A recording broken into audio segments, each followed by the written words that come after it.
So when I first started recording videos, even though I knew what I was doing technically, I wasn't really confident in front of the camera because there were so many things that I didn't know. When I first started creating content, I knew that video was going to be the massive game changer that I needed, and in fact that everybody needed. But getting comfortable in front of the camera is a whole different ball game, especially when it comes to creating content that really connects with people and converts. In fact, a lot of my earlier videos, I have to say, were absolutely cringe-worthy. I mean, take a look at some of this stuff that I was doing. I mean, I had no idea about camera angles, any lighting and tone of voice, inflections, and even what to do with my hands, I had no idea about. And it really stunted my growth. It made it so that it took me a very long time to grow my channel or even to grow my business using video. So that is why in this video, I want to show you how to step in front of the camera like a pro and do it confidently so that you can create content that connects and converts. If that sounds good to you, then stick around. But if it is your first time on my channel and you're wondering who is this lady, I'm Pam Obasa, the founder of The Lucrative Lady, and on this channel I talk all things social media, sales and sales system. In a nutshell, my goal on this channel is to help you to make more money, a ton of money. So if you like what you see, then I would love to invite you to hit that subscribe button, turn on your notification bell, give this video a thumbs up because it gives me feedback. It tells me that you like it, and then I can create more content like it. But also it helps me to attract more people and, you know, push out the algorithm and all of that good stuff. So enough of that, hit that subscribe button and let's keep going. Now, confidence in front of the camera. I have a few points to share with you that have really helped me, and I'm going to try to dive into each one of them. But one thing I will say is that if you nail this camera thing, I'm telling you, you're gonna blow up. I'm telling you, you're gonna make money, you're going to do well, you're going to be successful, because guess what? Video sells. I mean, if you just Google, why should I use video in my business, or video marketing for business, and in fact, on this channel, I talk a lot about business and marketing, and I can tell you, the one thing that has moved my needle, or rather moved the needle to my success in my business is video. So what are some of the key things you ought to think about in order to really step in front of the camera confidently and smash it like a pro? Here is number one. The first thing I want you to think about when it comes to really being confident in front of the camera is actually what begins before you step into the camera, and that is this. You've got to know your ideal viewer. Know your ideal viewer. When you know who your ideal viewer is, everything falls into place. Your content falls into place. The way you show up falls into place. Your location, everything that you do falls into place because you have this ideal viewer in mind. So what am I talking about? In the business world, we call this your ideal client. But because we're talking about video, I'm using the term ideal viewer in terms of, let's say you're creating videos for, I don't know, a YouTube channel or for Instagram or for a specific area of your business, or perhaps it's a sales video.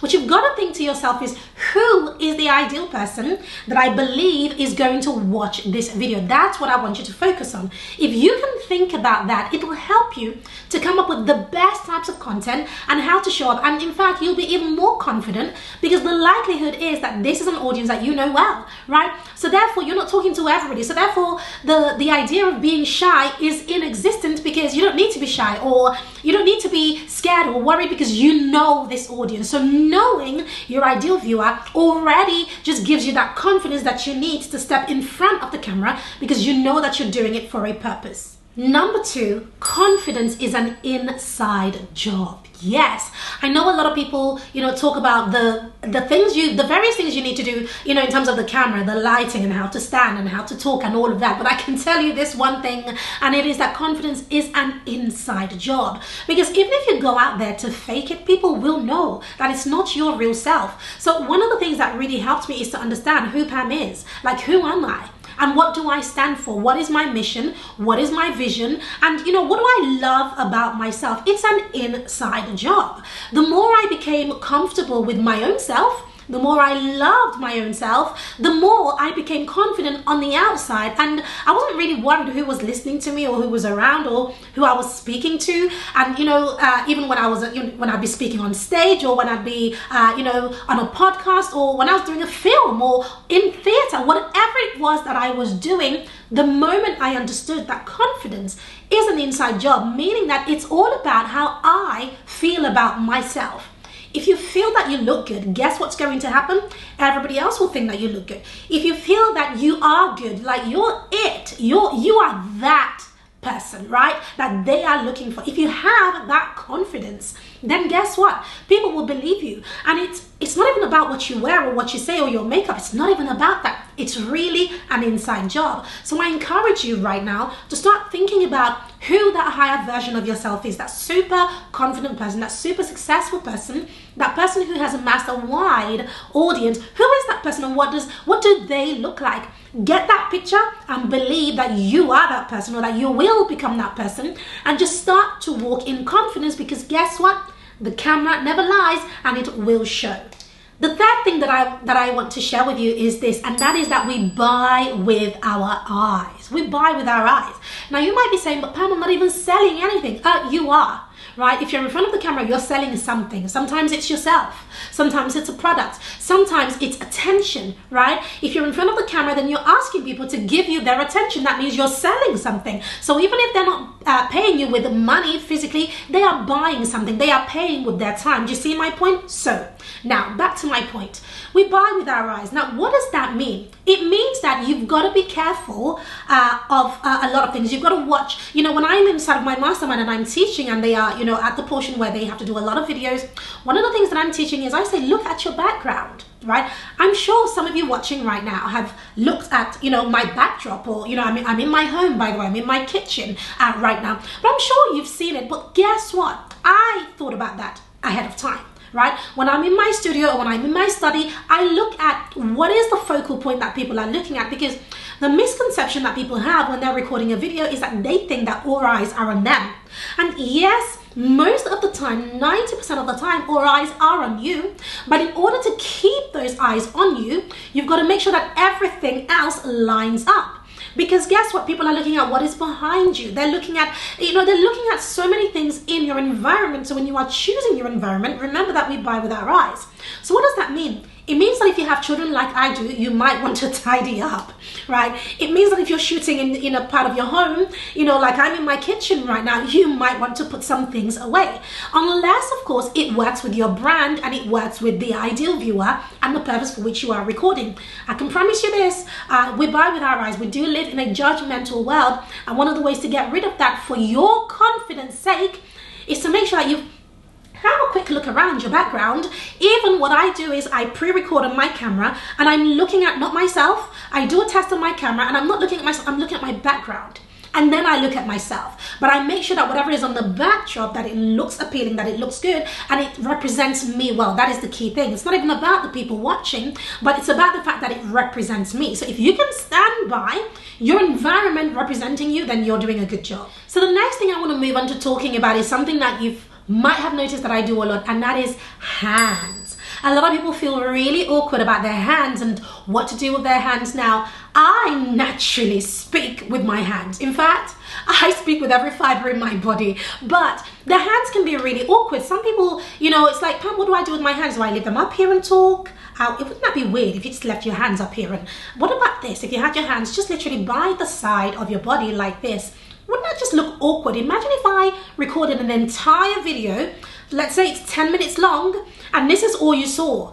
It wouldn't hold your attention very much. So now, what are the purpose of hands? Now, when I think about video, when I do video or teach video, the purpose of your hands is really to direct the viewer's attention. Can you see what I did there as I spoke, right? So my fingers went up as I spoke. And so one thing that I want you to do with your hands is to use it to punctuate some of the words that you're trying to say, right? That's one way to use it. Another way to use your hands is as a direction. So sometimes I might go, imagine if you went this way or that way, or imagine if you did this or that, right? So not only am I using my hands to get your attention and hold your attention, I'm also using my hands as a means of directing your view, because we know that we live in a busy world. So when people are watching you, you cannot expect that they're going to drop their entire lives. No, there are so many other things screaming for their attention. So when you have your hands supporting what you are saying, it's yet another reason for people to pay attention. So, what some of the things that I'm doing with my hands, it's not premeditated. It's just, as I'm speaking, it just comes through with my hands. You see what I'm trying to say? If you're thinking, Pam, I don't want to use my hands, or sometimes I don't know what to do with my hands. I'm tired of moving my hands and, I'm not quite sure what to do with my hands. One of the things that I say is put your hands together and just leave it down here by your tummy. That's how my hand is sometimes when it's taking a break, right? So I'm not constantly like, I'm not doing this all the time when I'm recording a video. Just see my point, right? Put your hands together, put it down your tummy, and you can say a few words just like this. And then when you feel the time is right, you can then use your hands. Just see what I'm trying to say? But don't leave your hands lonely. We need them. They allow you to be even more engaging. The next thing I want to talk about is the tone of voice. Oh my goodness. The tone of voice is so important. Now, I've often heard people on video and when I'm teaching, and the tone is pretty much the same thing. So the tone is pretty much monotone, and they keep going on in this monotone, and it just keeps going, and their voice never really changes and the tone never really changes. Can you hear that? Did you hear the tone and how it never really changed? In contrast, take a look at how there are, my tone changes depending on what I'm trying to say. If I want to get your attention, I might bring my voice a little bit lower, right? I might speak even a little bit slower sometimes. So the tone of your voice is very important. If you are in front of the camera, whether you are pre-recording or doing a Zoom call or doing a webinar or on a sales call, the tone of your voice is what really allows people to go, come a little closer. I'm saying something even more important because my tone has changed. The next thing I want to talk about next to tone is your cadency, or rather the pace as to how you speak. That's also equally important. Now, I use pace strategically. I use it to get people's attention, right, when I'm speaking in front of the camera. So sometimes I might be teaching and I'm going at a specific pace, and then all of a sudden I slow right down because I want to use my pace to emphasize a point.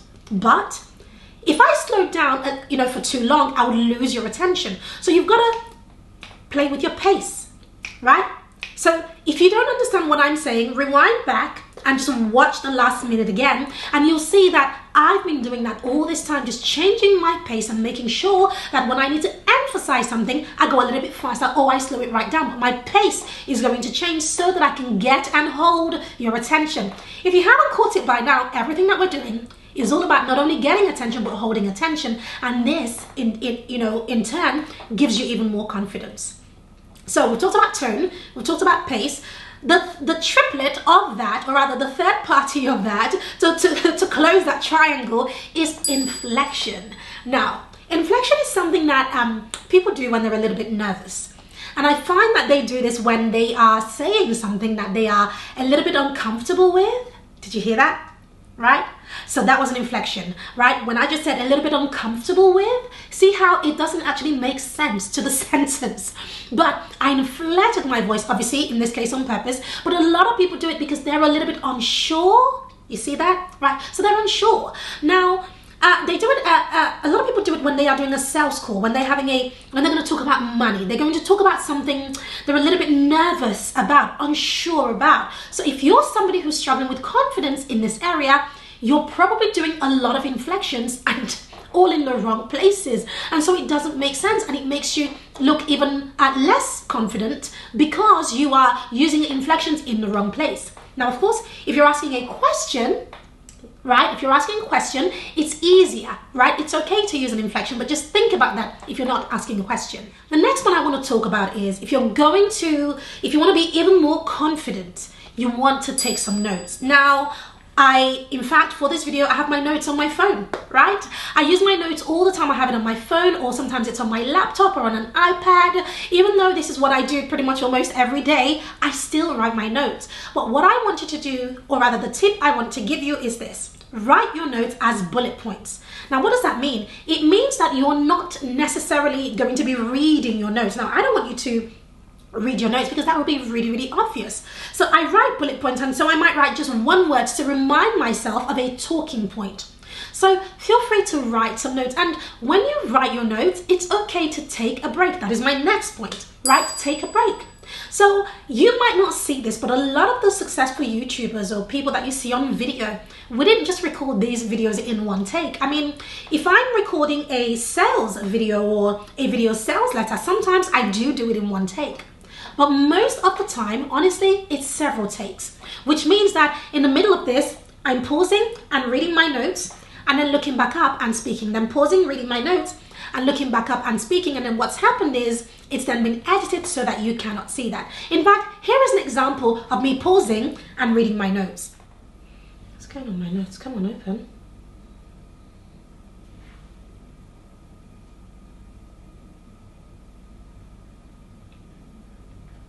Okay, I'm waiting for this to open, but I think I can remember some of my notes. The first thing I want you to think about when it comes to really, the next point that I want to talk about is your eyeline. This is a big one. Oh my God. Now, if you remember at the beginning of this video, I talked about the fact that in order for you to be more confident and to create a video that converts, it also has to be a video that connects. Now, one of the ways to truly connect with people is to look into their eyes. Imagine if you were having a conversation with somebody and they were looking elsewhere, right? Imagine if you're there and their eyes are here or up there or down here or there. It just wouldn't make any sense. You wouldn't be able to connect with them. It's the same thing in front of the camera. In order to be able to connect with people, you've got to look through the tunnel. Let me show you what that looks like right now. This is me looking through the lens of the camera at you. Now this is me looking away from the lens. I'm looking at myself in the window that shows me what I look like. Now, when a lot of people record videos, what they're doing is they're actually staring at themselves, as I am doing right now, instead of looking at the lens. Can you see me looking at the lens? There's a big difference. When you're looking through the lens, through the tunnel of the camera, it appears to the person watching as though you are looking directly at them, right? So it appears that you are having a conversation, that you are holding their attention and they are holding yours. It's far more interesting than if I were looking over here. Yes, the camera lens is over there, but yet my eyeline is over there. Can you see the difference? So make sure that you are looking through the lens of the camera, because this one thing, no matter how good you are, no matter how awesome you are, etc., if you're not looking through the lens, it all falls flat like a pancake.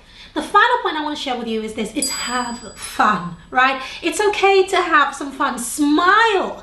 I used to record videos really seriously and I didn't even realize it was serious.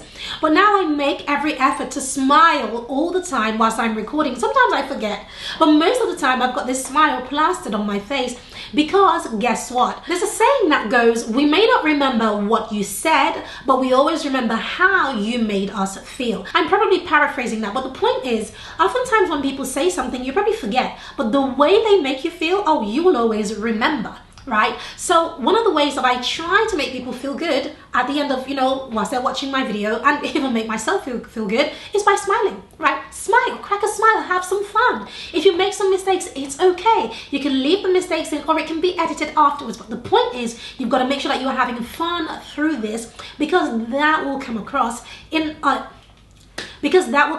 on the camera, and of course the viewer, right, will feel that fun, and you'll find that they'll want to watch you even more because you made them feel good. So one thing I haven't shared with you is that in the middle of this, my notes actually disappeared from my phone. I'm not quite sure what happened. So I've put this together, literally from the memory of writing those notes, and this is my bonus point. If anything goes wrong, as mine has gone wrong today, clearly, if anything goes wrong, keep going. Keep going. It's okay, right? Don't be frustrated. Don't kick yourself. It's completely fine, and that will happen. The more you do this, the more you become a pro at recovering if anything should go wrong. All right, I hope you love that. I really love you guys, and I'm so excited for you. I hope that these tips that I have shared have been really useful for you. Let me know in the comments if, which of these really stood out for you, and which of these will you be trying next time you record. And of course, if you have any questions for me about anything to do with camera or sales, social media, anything like that to do with growing your business, pop it below this video, and of course I would love to answer. Before you go, make sure you check out this video where I talk about how I film using my phone. In there I give you even more details about the actual technicalities, i.e. your camera, your lighting, and all of that good stuff. So check out this video, and I'll see you in my next video. Thank you, take care, bye.